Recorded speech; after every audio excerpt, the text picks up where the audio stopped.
Několik věcí. Celkově ten cíl je pořád stejný. Chceme udělat program, který bude schopný dovést 100% absolventů k profitabilním výsledkům do 3 měsíců. To je úplně jednoduchý. No, není to jednoduchý, ale je to jasný ten cíl. Jo?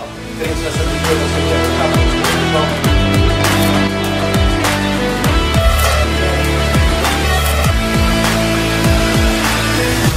Ale doufám, že to zvládnem, no.